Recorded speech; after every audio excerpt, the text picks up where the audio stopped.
H1B వీసాల్ని తగ్గిస్తే విదేశీయుల రాకను అడ్డుకుంటే అమెరికా కంపెనీలు మనగలుగుతాయా? అమెరికన్ ఎంఎన్సీల మ్యాన్ పవర్ కొరత తీరుతుందా? Indians పనిచేయకపోతే America అగ్రరాజ్యంగా కొనసాగుతుందా?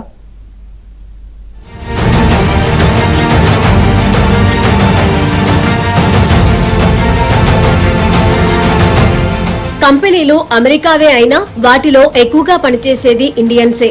Technology, IT, AI, science, medicine రంగం ఏదైనా సమర్థవంతంగా పనిచేస్తున్నారు ప్రవాస భారతీయులు. గూగుల్, మైక్రోసాఫ్ట్ లాంటి సంస్థలకు హెడ్స్ మనవారే. అందుకే H1B వీసాలు కట్ చేస్తే నష్టపోయేది అమెరికన్ కంపెనీలే అంటున్నారు నిపుణులు. భారతీయులు రాకపోతే 2026 నాటికి అమెరికాలో 12 లక్షల మంది నిపుణుల కొరత ఏర్పడనుందని స్వయంగా US bureau of labour statistics అంచనా వేసింది. AI, automation, cloud services, data analytics, software programming లో నిపుణుల కొరత ఏర్పడనుంది.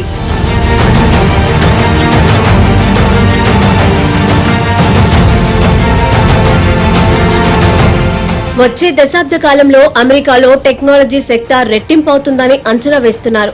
ఏడాదికి కనీసం 6% పెరిగినా ఏటా 3.5 లక్షల మంది నిపుణుల అవసరం ఏర్పడుతుంది. వీరిని విదేశాల నుంచి అనుమతించకపోతే టెక్నాలజీ రంగంలోని బెనిఫిట్స్ అన్ని భారత్, చైనా లాంటి దేశాలు తన్నుకుపోతాయి.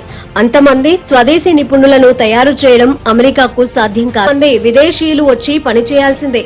మెక్సికో, ఇండియా లాంటి దేశీయులకు అవకాశాలు కల్పించకపోతే అమెరికన్ మ్యానుఫ్యాక్చరింగ్ సెక్టార్ దివాలా తీయడం ఖాయం. Statisticians, data scientist, semiconductor processing mechanics ఇలా ప్రతి రంగంలో నిపుణుల కొరత ఏర్పడుతుంది. వీటిని అవుట్సోర్సింగ్ ద్వారా అయినా భర్తీ చేయాల్సింది భారతీయ కంపెనీలే.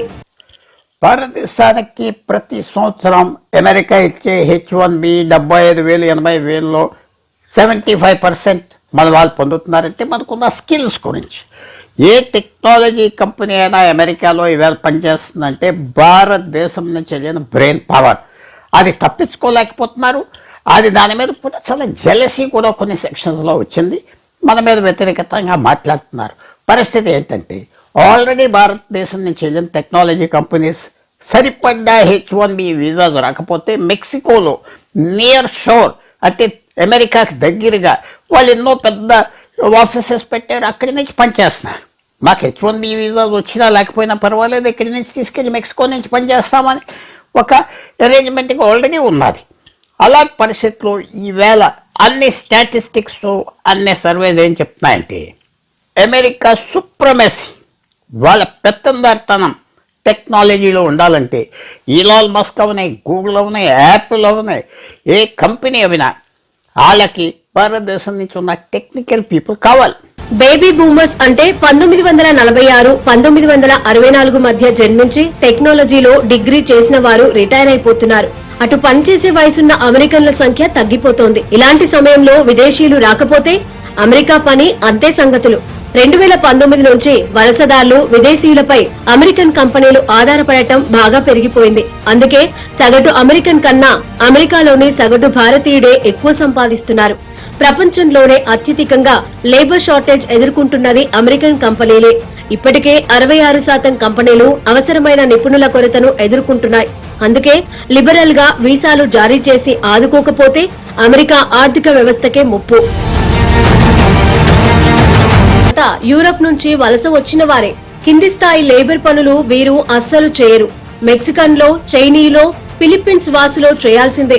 అమెరికాలో చెత్త, రోడ్లూడ్చే పనులన్నీ చేసేది మెక్సికన్లే. చరిత్రలో చాలా సార్లు విదేశీయులు అమెరికా గడ్డపై అడుగు పెట్టకుండా ఆపేందుకు చట్టాలు చేసినా వలసలను ఆపలేకపోయాయి. ఇప్పుడు ట్రంప్ వచ్చినా చేసేదేమీ లేదంటున్నారు వలసదారులు.